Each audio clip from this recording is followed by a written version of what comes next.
Want this?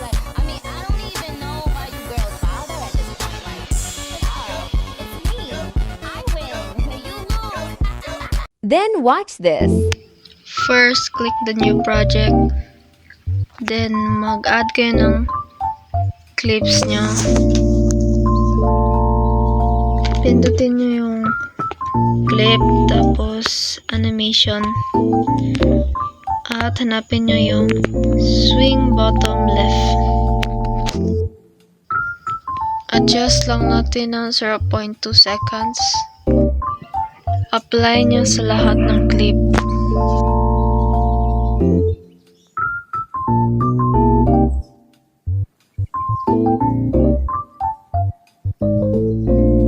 Pagkatapos, punta tayo sa video effects, tapos hanapin natin yung shake.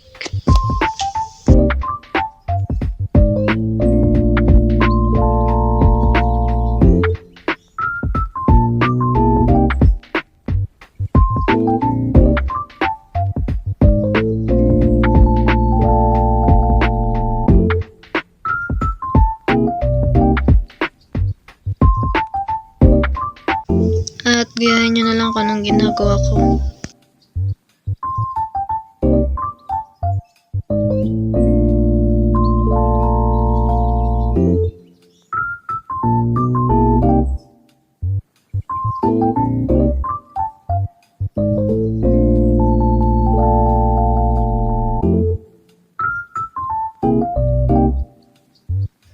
Maglagay tayo ng keyframe sa gilid-gilid ng clip.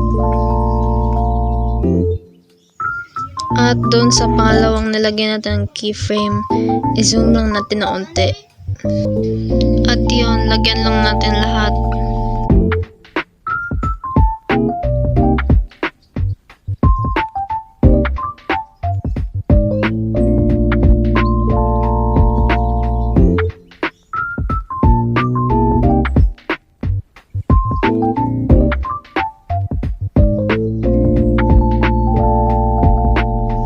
Tapos yun, maglalagay lang tayo ng flash sa bawat clip.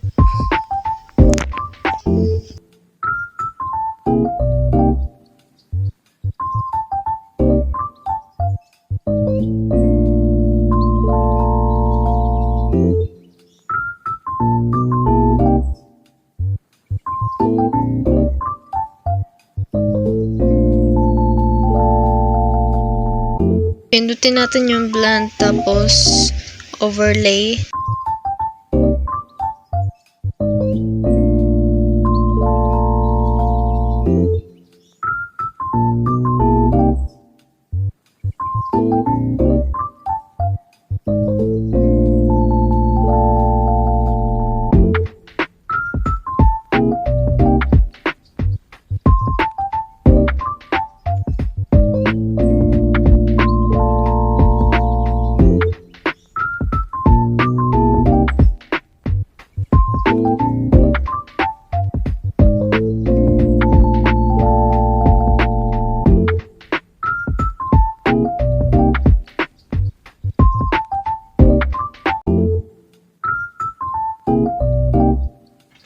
Pagkatapos ma-export, ika-cancel mo yan, tapos new project, at pipiliin mo yung na-edit mo or na-export.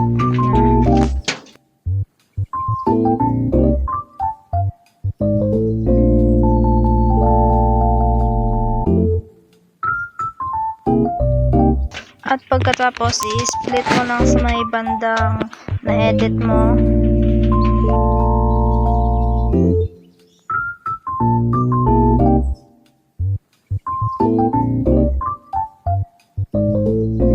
Tapos, hanapin natin yung motion blur. I-adjust natin sa 55 at hintayin lang natin matapos.